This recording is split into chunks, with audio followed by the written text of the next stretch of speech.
कब्र की अंदर की वो खौफनाक सच्चाई जिसे सुनने के बाद रूह भी कांप जाए। जरा एक पल के लिए अपने दिल को मजबूत कर लो, क्योंकि जो अब सुनने वाले हो वो किसी कहानी का हिस्सा नहीं है, वो सच है जो हर उस इंसान के साथ होने वाला है जिसने माँ के पेट से जन्म लिया है। सोचो, जिस घर में तुम सालों से रहते आए, जहां हंसी थी, आवाजें थीं, रोशनी थी, आज वही घर तुम्हें छोड़ चुका है। आज तुम्हें एक ऐसी जगह ले जाया जा रहा है जहां ना कोई आवाज है, ना कोई चेहरा, ना कोई सहारा। 4 लोग तुम्हें कंधों पर उठाए हुए हैं, लेकिन उनके दिलों में तुम्हारे लिए नहीं, अपने लिए डर है, क्योंकि सब जानते हैं आज नहीं तो कल यही सफर हमें भी तय करना है। कब्र एक ऐसा शब्द जिसका नाम सुनते ही दिल बैठ जाता है, लेकिन अफसोस हम इसी शब्द को मजाक में उड़ा देते हैं। जब तुम्हें कब्र में उतारा जाता है तो ऊपर से मिट्टी गिरने की जो पहली आवाज आती है, वो आवाज दिल नहीं, रूह को चीर देती है। ठक ठक ठक, हर ढेला एक सवाल बनकर गिरता है और फिर सब चले जाते हैं। माँ जो तुम्हारे बिना रो नहीं पाती थी, वो भी लौट जाती है। बीवी जो हर बात में साथ थी, वो भी चली जाती है। बच्चे जिनके लिए तुमने दुनिया से लड़ा, वो भी लौट जाते हैं और रह जाते हो सिर्फ तुम और तुम्हारे आमाल। अब कोई अल्लाह कहने वाला नहीं, अब कोई दुआ करने वाला नहीं, अब कोई बहाना नहीं। यही है कब्र का पहला दिन। कब्र का पहला दिन इंसान की जिंदगी का सबसे लंबा दिन होता है। कुरान बताता है कि जैसे ही इंसान दफन किया जाता है, उसकी रूह वापस लौटा दी जाती है और तभी 2 फरिश्ते आते हैं, मुनकर और नकीर। उनकी आवाज ऐसी होती है जैसे आसमान फट गया हो। उनका चेहरा ऐसा होता है कि देखने वाला डर से पिघल जाए। और वो पहला सवाल, तेरा रब कौन है? उस वक्त जबान साथ नहीं देती, उस वक्त दिमाग काम नहीं करता। उस वक्त वही बोलेगा जो दुनिया में दिल में था।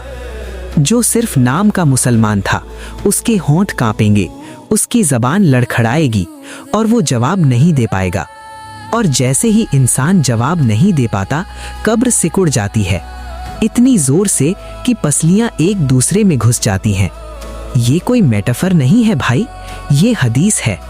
कब्र या तो जन्नत के बागों में से एक बाग बनती है या जहन्नम के गड्ढों में से एक गड्ढा, और यहीं से शुरू होता है कब्र का अजाब। अब जरा उस पल को महसूस करो जब सवालों का सिलसिला खत्म हो चुका है, फरिश्ते अपना फर्ज अदा कर चुके हैं और इंसान ये समझ चुका है कि अब कोई दूसरा मौका नहीं है। चारों तरफ अंधेरा, ऐसा अंधेरा जो दुनिया की किसी रात से मिलता जुलता नहीं। यहाँ अंधेरा आंखों का नहीं, रूह का होता है। कब्र में कोई खिड़की नहीं, कोई दरवाजा नहीं, कोई रोशनी का सुराख नहीं, बस एक तंग जगह जहां इंसान अपने ही डर के साथ कैद है। रसूल अल्लाह अलैहि वसल्लम ने फरमाया, कब्र अंधेरी होती है, अल्लाह उसे रोशन करता है अपने नेक बंदों के लिए। और सोचो, अगर आमाल ही कमजोर हो तो अंधेरा कैसा होगा। कब्र इंसान से बात करती है, वो कहती है, मैं हर दिन तुझे देखती थी, तू मुझसे डरता नहीं था, आज तू मेरे अंदर है। और फिर अजाब की शुरुआत होती है। कब्र में ऐसे सांप भेजे जाते हैं जिनकी आंखें आग की होती हैं और जहर ऐसा जो रूह तक को जला दे। हर कांट एक गुनाह का रूप होता है। नमाज की कमी, झूठ, धोखा, नजर की गंदगी, हक मारना, माँ बाप को दुख देना, सब कुछ एक एक करके कब्र में सामने आता है और इंसान चीखता है, लेकिन उसकी आवाज दुनिया तक नहीं पहुंचती। अगर ये चीखें जिंदा लोग सुन लेते तो कभी हंसते नहीं। कब्र में वक्त नहीं होता, न दिन न रात, एक पल सालों जैसा लगता है। और यही वजह है कि कब्र का पहला दिन सबसे ज्यादा भारी होता है। लेकिन अगर इंसान दुनिया में अल्लाह से जुड़ा रहा हो तो वही कब्र उसके लिए रहमत बन जाती है। कब्र फैल जाती है, रोशनी भर जाती है और सामने जन्नत की खिड़की खोल दी जाती है। नेक इंसान से कहा जाता है सो जाओ, दुल्हन की तरह, जिसे सबसे प्यारा इंसान ही जगाएगा। लेकिन बदनसीब, उसके लिए कब्र एक जेल बन जाती है। और अभी तो सिर्फ शुरुआत है। अब जरा उस हालत को महसूस करो जहां इंसान न जिंदा है न पूरी तरह मरा हुआ। जिस शरीर को तुम आईने में देखते थे वो तो मिट्टी के नीचे है, लेकिन जो महसूस कर रहा है, जो डर रहा है, जो चीख रहा है, वो है रूह। कब्र में सबसे पहले रूह को ये एहसास कराया जाता है कि अब दुनिया खत्म हो चुकी है। न लौटने का रास्ता, न माफी का मौका, न एक सजदा और पढ़ लेने की इजाजत। यहीं से असली बेबसी शुरू होती है। रूह देखती है कि उसका शरीर सिकुड़ रहा है, मिट्टी में मिल रहा है। कीड़े जिससे इंसान दुनिया में नफरत करता था, आज उसी जिस्म पर चल रहे हैं। और रूह सब देख रही है। रूह चीखती है लेकिन आवाज नहीं निकलती। वो कहना चाहती है मुझे वापस भेज दो, मैं सब ठीक कर लूंगा, मैं नमाज पढ़ लूंगा, मैं गुनाह छोड़ दूंगा। लेकिन जवाब आता है अब बहुत देर हो चुकी है। कब्र में डर किसी एक चीज से नहीं होता, डर होता है अपने आमाल से। वो झूठ जो मामूली समझा गया, वो नजर जो चोरी छुपे उठी, वो नमाज जो जानबूझकर छोड़ी गई, सब एक एक करके रूह के सामने खड़े हो जाते हैं। और सबसे डरावनी बात, रूह को बताया जाता है कि ये तो सिर्फ कब्र है, असली हिसाब तो अभी बाकी है। कब्र में ऐसे साए दिखाई देते हैं जो इंसान जैसे लगते हैं लेकिन इंसान नहीं होते। वो डर को और गहरा करते हैं। हदीस में आता है कि बुरे आमाल भयानक शक्ल में सामने आते हैं और कहते हैं मैं ही हूं तेरा अमल। यही वो पल होता है जहां इंसान अपने आप से नफरत करने लगता है। लेकिन अफसोस, उस वक्त नफरत का कोई फायदा नहीं। अब ध्यान से सुनना, क्योंकि ये हिस्सा हर उस इंसान को हिला देता है जो खुद को ठीक ठाक मुसलमान समझता है। कब्र का अजाब अचानक नहीं आता, ये इंसान की जिंदगी का नतीजा होता है। सबसे पहले जिन लोगों पर कब्र तंग होती है वो है नमाज में लापरवाही करने वाले। नमाज छोड़ना या टालना या बोझ समझना दुनिया में भले मामूली लगे, लेकिन कब्र में ये सबसे भारी गुनाह बन जाता है। हदीस में आता है कि जो नमाज का पाबंद नहीं, कब्र उसके लिए आग बन जाती है। दूसरे नंबर पर है जबान के गुनाह, झूठ, चुगली, गाली, दिल दुखाना। जो इंसान कहता था मैंने किसी को मारा तो नहीं, कब्र में उससे पूछा जाता है कितनों का दिल मारा।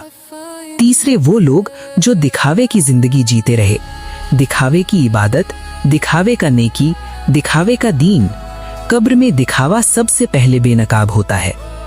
फिर आते हैं हक मारने वाले, माँ बाप के हक, बीवी के हक, बच्चों के हक, कर्मचारियों का हक। कब्र में न रिश्ते चलते हैं न बहाने, सिर्फ हिसाब होता है। और एक बहुत खतरनाक गुनाह, नजर की गंदगी। जो नजर चोरी छुपे उठी, जो दिल में गुनाह बो गई, वही नजर कब्र में अंधेरा बन जाती है। इंसान सोचता है कि कौन देख रहा है, लेकिन कब्र में सब दिखाया जाता है। और तब इंसान समझता है कि अल्लाह देख रहा था, हम डरे नहीं। लेकिन हर इंसान अजाब में नहीं होता। कुछ लोग ऐसे भी होते हैं जिनकी कब्र को रोशनी कर दी जाती है, जो अकेले में भी अल्लाह से डरे, जो गुनाह के मौके पर रुके, जो टूटे दिल से तौबा करते रहे। उनके लिए कब्र सुकून बन जाती है। लेकिन ज्यादातर लोग, अफसोस, खुद को उसी गिनती में नहीं रखते। अब जरा उस पल को अपने दिल में उतारो जब इंसान समझता है कि इससे बुरा अब कुछ नहीं हो सकता, लेकिन कब्र कहती है अभी तो शुरुआत है। कब्र का अजाब एक जैसा नहीं होता। हर इंसान का अजाब उसके गुनाहों के हिसाब से होता है। सबसे पहला अजाब कब्र का दबाना। रसूल अल्लाह वाले वसल्लम ने फरमाया कि कब्र इंसान को ऐसे दबाती है कि पसलियां एक दूसरे में घुस जाती हैं। ये दबाना कुछ पल का नहीं होता, ये एहसास रूह तक को तोड़ देता है। इंसान दुनिया में खुली जगहों में रहा, बड़े घरों में रहा, आराम की आदत डाली, और आज मिट्टी उसे जकड़ लेती है। दूसरा अजाब कब्र के जीव। हदीस में आता है कि कब्र में ऐसे सांप और बिच्छू होते हैं जिनका जहर दुनिया के जहर से कहीं ज्यादा भयानक होता है। हर कांट एक गुनाह का रूप होता है। नमाज की कमी, झूठ, धोखा, नजर की गंदगी, हक मारना, माँ बाप को दुख देना, सब कुछ एक एक करके कब्र में सामने आता है और इंसान चीखता है, लेकिन उसकी आवाज दुनिया तक नहीं पहुंचती। अगर ये चीखें जिंदा लोग सुन लेते तो कभी हंसते नहीं। कब्र में वक्त नहीं होता, न दिन न रात, एक पल सालों जैसा लगता है। और यही वजह है कि कब्र का पहला दिन सबसे ज्यादा भारी होता है। लेकिन अगर इंसान दुनिया में अल्लाह से जुड़ा रहा हो तो वही कब्र उसके लिए रहमत बन जाती है। कब्र फैल जाती है, रोशनी भर जाती है और सामने जन्नत की खिड़की खोल दी जाती है। नेक इंसान से कहा जाता है, सो जाओ दुल्हन की तरह, जिसे सबसे प्यारा इंसान ही जगाएगा। लेकिन बदनसीब, उसके लिए